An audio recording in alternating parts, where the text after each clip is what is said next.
민주당을 살려야 되는 측면에서 저희들이 아프게 쓴소리를 하겠습니다. 그래서 쓴소리를 마다하지 않고 하도록 하겠습니다.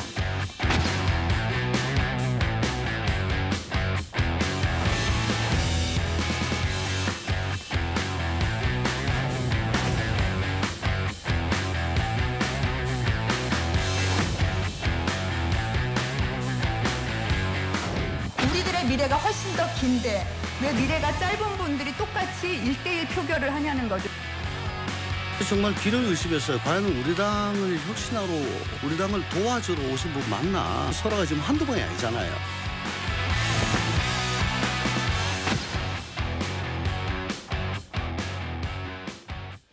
네, 보신 그대로입니다. 8월의 첫날 뉴스탑10은 바로 여기부터입니다.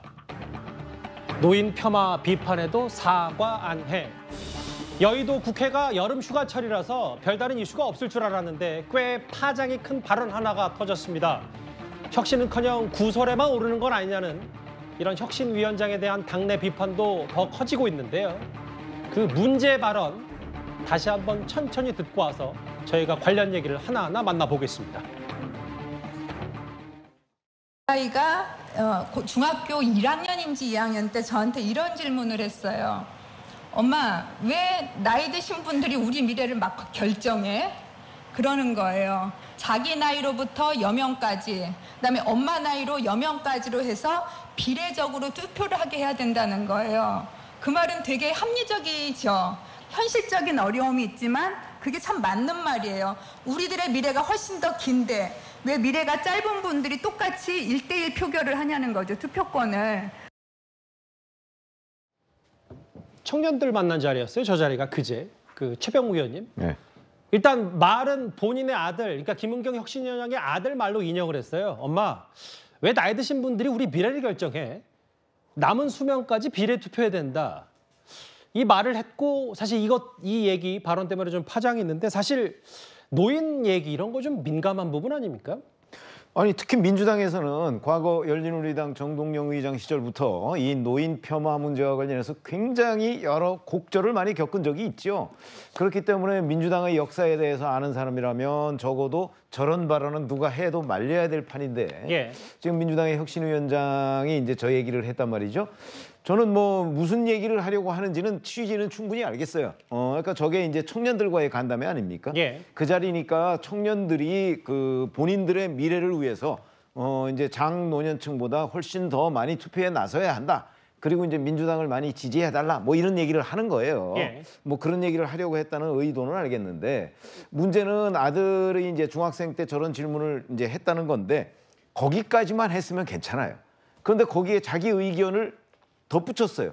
합리적이죠? 참 맞는 말이다 뭐 이 얘기를 했네요. 참 맞는 말이죠. 요 두 가지만 없었으면 그러면 자기 의견을 덧붙인 게 아니잖아요. 그러니까 괜찮은데 요 두 가지는 자기 의견이란 말이죠. 저 아들의 견해에 자기가 동의를 한다는 뜻을 밝혔기 때문에 지금 김은경 혁신위원장의 말이 노인 폄하 본인의 체중을 실어서 한 얘기가 돼버렸단 말이죠. 아하. 그럼에도 불구하고 지금 사과를 안 하겠다. 이제 혁신위원회에서 그렇게 나왔거든요. 예. 그럼 사과 안 하는 데 대한 그 어떤 민주당 차원의 여러 가지의 정치적 부담 이것도 혁신위가 다 져야 되고 그 문제뿐만 아니고 민주당도 혁신위가 사과를 안 함으로써 저 노인 폄하 논란에 대한 또 정치적 부담을 다 져야 되는 거예요. 예. 물론 민주당은 우리는 청년층 지지가 많고 그다음에 뭐 장노년층의 지지가 민주당은 별로 없으니까 이렇게 쉽게 판단할지 모르겠으나 틀림없이 장노년층들도 민주당에 대한 지지는 꽤 많을 거예요. 예. 국민의힘만큼은 아니지만 그렇기 때문에 제가 보건대 저런 식으로 저건 그냥 우리가 뭐 사과할 일이 아니다 이렇게 버티고 넘어갈 일은 아닌 것으로 보인다. 과거 정동영 의장도 결국은 비례대표 사퇴했습니다. 예. 그런 점으로 본다면 지금 민주당에서 이 문제가 별거 아니라고 생각하는 저런 정무적 판단 아마 곧 후회할 날이 올 거다 저는 이렇게 생각합니다. 왜 미래가 짧은 분들이 1인 1표를 해야 되냐. 그래서 나오는 그래프가 하나 있더라고요. 화면을 좀 바꿔보겠습니다. 김은경 위원장의 말대로라면 뭐 기대 수명을 대략 80세 뭐 요즘 더 늘어났다고 하더라도 60대 1표, 40대 2표, 20대 3표인데 상식적입니까? 소종석 국장님? 상식적이지 않죠. 저는 뭐 저 자체를 처음 들어봤는데 일단 저렇게 세대별로 미래라는 기준을 어디다 잡을 거냐부터 굉장히 논란이 많은 사안이고, 그리고 요즘에 뭐 수명 자체가 굉장히 길어졌지 않습니까? 예. 그래서 과거와 같은 기준으로 볼 수도 없는 것이고, 또 세대별로 20대라고 해서 꼭 또 오래 산다는 보장도 없는 거예요. 이게 지금 저런 기준으로만 볼 수가 없는 겁니다. 그래서 저것이 그냥 언뜻 딱 들었을 때는 뭐 상식적이지 않나라고 생각할 수 있지만, 저것은 굉장히 문제가 많은 그런 방법이고, 그렇기 때문에 저런 이른바 여명에 따른 비례투표를 하는 그런 데가 없지 않나 하는 생각이 드는데, 결국 왜 저 얘기를 했는가의 그 어떤 배경적인 부분인데, 아까 이제 재병모 의원도 쭉 말씀하시지만, 저는 기본적으로 이게 우리 정치가 예. 상대방을 비판함으로써 어떤 나의 지지를 끌어오려고 하는, 그러니까 내가 이렇게 하겠다라는 것이 아니고 제가 잘못하니까 우리를 찍어달라는 식으로 상대에 대한 막 비판만을 많이 하는 이런 식의 정치. 마찬가지로 세대별로 봤을 때도 특정 세대 유불리를 따지면서 그것에 대해서 뭐 덜 좀 투표를 하면 우리가 좀 이득을 볼 수 있지 않을까라는 그러한 어떤 생각. 근데 이 생각 자체가 이미 과학적이지 않다는 게 지난 과거 선거에서 입증이 됐습니다. 지금 예. 2030의 어떤 정치적인 지향들도 많이 변했고, 2030 세대가 또 민주당 지지자들이다라고만 이렇게 할 수도 없는 것이고, 예. 오히려 더 과거에 보면은 이 국민의힘 쪽을 또 지지했던 적도 있었고, 이렇게 굉장히 많이 변하고 있기 때문에 예. 그 세대에 맞는 적절한 정책을 내놔서 그 세대의 지지를 끌어오는 이런 쪽으로 포인트를 가져가고 거기에 집중을 해야지, 특정 세대의 어떤 좀 비판하거나 그들이 아니면 더 뭐 나와서 나를 좀 도와주길 바라거나 이런 식의 접근법 자체가 정치권의 그런 알겠습니다. 접근법 자체를 좀 바꿔야 된다, 이렇게 봅니다. 구자룡 변호사님, 이게 일각에서 보는 것처럼 노인층이 여당 지지, 국민의힘 지지성이 강하니까 투표 하나만 줘야 된다, 이 속내가 들킨 거다, 이 분석 동의하십니까? 그런 분석이 나올 수밖에 없다고 생각을 하는 게 너무 많이 반복이 됐어요. 너무 여러 차례에 걸쳐서 노인 폄하 발언이 있었고, 예. 그리고 지지층이 선거에서 어떤 식으로 행동해야 되는지에 대해서 구체적인 발언들도 있었어요. 젊은 층에서 투표를 하면은 민주당이 이긴다라고 민주당에서 얘기했던 적도 있고, 노인들은 투표장에 나가지 말라는 얘기도 있었고, 거기에 궤를 같이 하기 때문에 노인들에 대해서 우리에게 도움되지 않는 사람은 투표 안 했으면 좋겠다, 그 가치를 떨어뜨렸으면 좋겠다는 발언으로 해석될 만한 이번 내용은 예. 과거 내용하고 분명히 연결이 되거든요. 이거에 대해서 아들의 얘기다 이렇게 하고서 지금 사과를 거부하실 문제가 아니에요. 본인이 거기에 말을 정말로 섞었어요. 맞는 얘기고 합리적이다라고 했잖아요. 근데 예. 본인은 헌법적 가치를 완전히 부정한 거예요. 지금 국민의 4대 의무에 대응해가지고 국민의 권리가 있다고 볼 수 있어요. 지금 나이가 있으신 분들은 납세의 의무, 근로의 의무, 국방의 의무를 성실히 이행하셨고, 예. 그 공에 대해서 인정받는 부분도 분명히 있으나 그것을 이행한 사람, 이행하지 않은 사람 가리지 않고 한 명에게 한 표를 주고 있어요. 헌법 정신이 그러하잖아요. 근데 그분들의 기여에 대해서는 꽝그리 무시하고, 그분들은 살 날이 많지 않으니까 투표권을 낮춰야 된다라는 발언을 하신다면, 예. 그분들의 여태까지 노고에 대해서 무시하시는 거고, 그분들에 대한 존중의 감정이 전혀 없는 것이거든요. 그리고 저 표가 아주 재밌는데, 저 20대부터 지금 표 3개 되잖아요. 예. 차라리 저런 식의 논리라면은 초등학생한테 한 20표씩 주면 돼요. 살 날이 훨씬 많잖아요. 근데 20표씩, 20대부터 끊는 건 지금 선거법에서 18세 이상부터 지금 연령을 정했기 때문인데, 헌법도 무시하는 분이 연령을 18세부터 끊을 이유가 있습니까? 초등학생한테 한 20표씩 주면 돼요. 저분의 논리는 그냥 그 스스로 붕괴되는 것이라서, 정말 인간에 대한 예우가 있는지, 노약자는 분명히 소수자잖아요. 소수자에 대한 그 알겠습니다. 가치를 예. 가장 중요시하는 정당에서 나올 만한 말인지 굉장히 의문스럽습니다. 이 발언의 파장이 만만치가 않으니까요. 오늘 기자들이 민주당 혁신위원회에게 직접 물었습니다. 조금 전 화면 바로 준비했습니다. 위원장님은 일단 안 나오실 네네, 못 나오실 것 같아요. 네. 청년 간담회에서 청년 세대의 정치 참여를 촉구하는 발언이었고, 국민의힘에게 세대 간 갈라치기를 하지 말 것을 촉구합니다. 네. 어르신들을 좀 폄하한다는 지적이 나오는데 네. 그 부분에 대한 뭐 사과나 해명 같은 게 좀 필요하다는 의견이 있었었나요?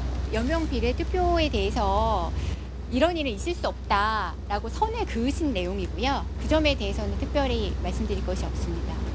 거기에 대해서는 뭐 이렇게 사과할 일은 아니고요. 민주당 네. 내에서도 위원장님 여러 번 이제 사과가 있었던 것 관련해서 말씀에 진중하셨으면 좋겠다는 직접 새겨 듣겠습니다. 네. 새겨 듣도록 하겠습니다. 혁신을 흔들림 없이 추진할 예정입니다. 발언의 본 취지를 정확히 이해한 그런 이제 그 글이었다고 생각합니다. 저 영상 봤는데 저 혁신위원들이 대신 말한 거를 두고도 또 할 말이 좀 많을 것 같기도 해서 서영주 대변인님 일단은 새겨 듣겠다. 특별히 말씀드릴 건 없다. 이게 혁신위원들 말이네요. 그러니까 이제 김은경 위원장의 발언 앞서 이제 뭐 여명 투표도 뭐 그래픽이 나오고 했는데 그 김은경 위원장이 청년들과 만나면서 청년들한테 이 말을 하려는 취지였을 거예요.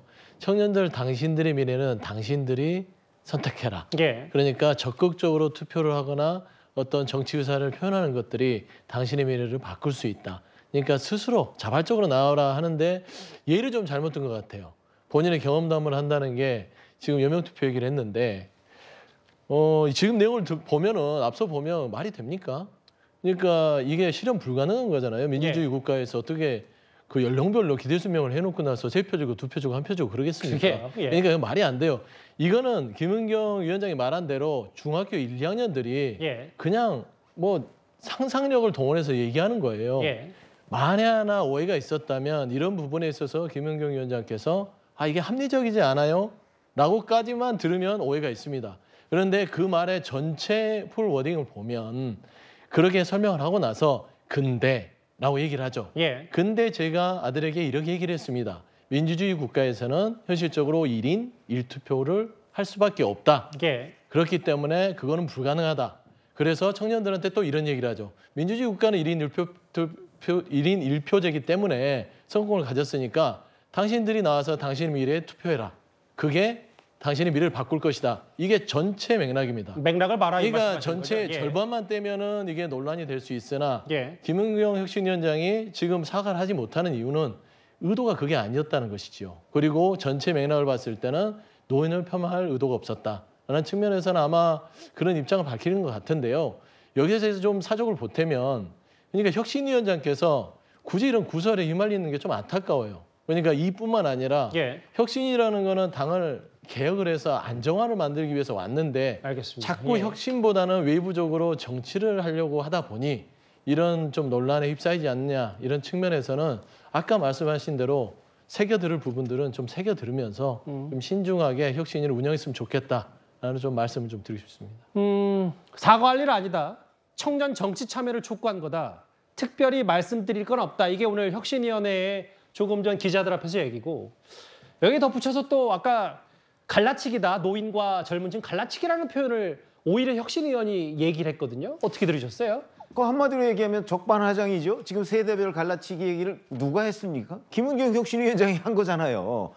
뭐 예를 들어서 한 20대한테 뭐 여러 표를 주고 뭐 60대한테는 뭐 적은 표를 주자. 그게 맞는 말이다. 이렇게 얘기를 한 거잖아요. 예. 물론 취지는 아까 서영주 부대변인 말씀하신 대로 취지는 우리도 충분히 알아요. 그런데 그 취지를 표현하는 방법에서 잘못됐기 때문에 지금 이런 논란에 휩싸인 거 아니겠습니까? 예. 그러면 그 논란에 휩싸이게 된 결정적인 계기는 바로 세대별 갈라치기를 하려는 게 맞는 말이다. 이렇게 얘기를 했기 때문에 발생한 거예요. 그러면 그 부분에 대해서 입장을 밝혀야 되는 거죠. 입장을 밝히지 않으면 아까 제가 말씀드렸듯이 그 정치적 부담이 고스란히 민주당으로 돌아간다니까요. 근데 사과 안 할 것 같은데요, 그러니까 지금까지는요? 만약에 사과를 끝까지 안 하면 그렇게 되면 민주당의 그 부담이 다 오니까 그래서 제가 아까 후회할 날이 올 거라고 제가 말씀을 드리는 이유는 예.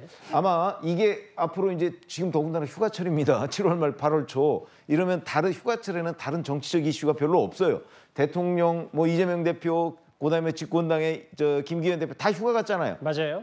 이 정치적 이슈가 없는데 저희 경험으로 보면 이런 때 뭐가 하나 이렇게 튀어나오면 이거 의외로 오래 갑니다. 그러게요.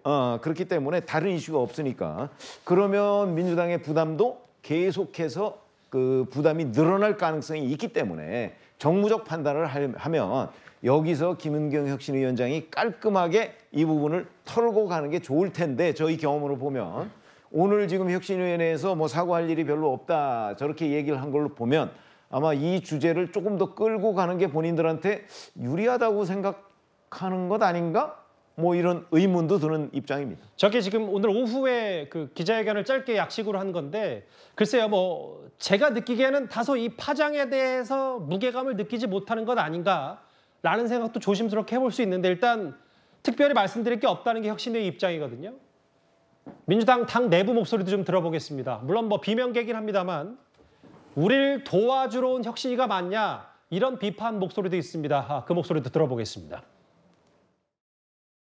정말 귀를 의심했어요. 과연 우리 당을 혁신하러 우리 당을 도와주러 오신 분 맞나? 아프리카 속담에 그런 얘기가 있습니다. 노인 한 명이 돌아가시면 도서관 하나가 없어지는 거다. 그만큼 어르신들은 삶의 지혜, 경험이 축적된 분들이라는 거죠. 지금 그 하신 그 말씀은 지독한 노인 폄하 발언입니다. 무지한 건지 아니면 인식이 아주 깊게 잘못된 건지 참 너무 좀 황당합니다. 투표권을 나이 여명 기간에 따라서 달리하겠다 뭐 이런 말들을 그건 굉장히 몰상식하고 반상식적인 얘기죠. 지금 김 위원장의 경우는 지금 한두 번이 아니지 않습니까? 그러게요. 이상민 의원 말 맞다나 김은경 위원장, 혁신위원장의 논란은 이번이 처음은 아닙니다. 돈봉투 사건이 검찰에 의해 만들어졌을 수 있다는 생각이 들었다. 경향신문 2달 전 보도. 절체절명 상황에서 당 원로라면 이낙연 전 대표가 어떤 역할을 해야 할지 본인이 잘 알 것이다. 코로나 때 딱 그 초선들 소통이 잘 안 된다. 근데 지금 현재 상황으로 봐서는 이 세 가지를 합친 것보다 오히려 이거에 대한 정치적 파장이 더 있을 수도 있겠는데요. 그렇죠. 그거는 국민을 상대로 한 것이고 전형적인 구태 정치를 거듭한 것이거든요. 본인이 구태 정치를 거듭해 놓고서 지금 듣는 사람들이 그거에 대해서 비판을 하니까 그걸 역으로 갈라치기를 통해 나를 비판하는 것이다. 이게 역공을 하시는 거는 문제의 소재를 전혀 파악하지 못하고 자신의 잘못을 전혀 인정하지 않으려는 태도거든요. 아까 자료화면에 나왔다시피 혁신위원장으로 처음 취임했을 때 쓴소리를 마다하지 않겠다 그랬어요. 근데 자신에 대한 정당한 비판을 지금 귀등으로도 안 듣는 것이거든요. 그런 태도로 도대체 누구를 혁신할 수 있는지 그 자질에 대해서도 굉장히 의심스러울 뿐만 아니라 사실 일반인들 사이에서도 미래가 짧은 분 이렇게 얘기하면 사실 그거 막말이에요. 그리고 초선 의원들에 대해서 국회의원에 대해서 코로나 때 학력저하된 학생들 같다라면서 굉장히 인격 모욕적인 발언을 하셨거든요. 근데 그거에 대해서 제대로 수습하는 발언이 여태까지 없었어요. 과연 혁신위원장으로서 무엇을 하시려고 저 자리에 오셨는지 그리고 연세가 꽤 되시는 걸로 알고 있거든요. 저분도 여태까지 정치 경력도 없고 이분도 사실 뭐 미래가 그렇게 긴지 모르겠는데 정치적으로도 그렇고 도대체 왜 자신은 책임지지 않고 비판에 대해서 자신의 태도를 돌아보지 않으면서 남에 대해서 왜 네가 잘못 알아듣고 네가 잘못이다라고 이게 오히려 역정을 내시는지 이해가 안 될 뿐만 아니라 사실 취지라는 걸로 거슬러 올라가면 다 해명되죠. 이렇게 두루뭉술하게 물타기 하면 다 그렇죠. 근데 말이라는 게 그 안에서도 굳이 하지 않아도 될 표현 섞거나 잘못된 워딩 들어가면 그거에 대해서 책임지셔야 되는 거거든요. 사실 시작부터 끝까지 잘못된 말이다라고 할 건 뭐 형수 쌍욕이나 뭐 이 정도 되겠죠. 근데 그런 거 아니라도 알겠습니다. 정치 영역에 들어오셨으면 자기가 잘못된 비유라도 끌고 왔으면 그거에 대해서는 사과를 하셔야 되는 게 맞다고 생각이 됩니다.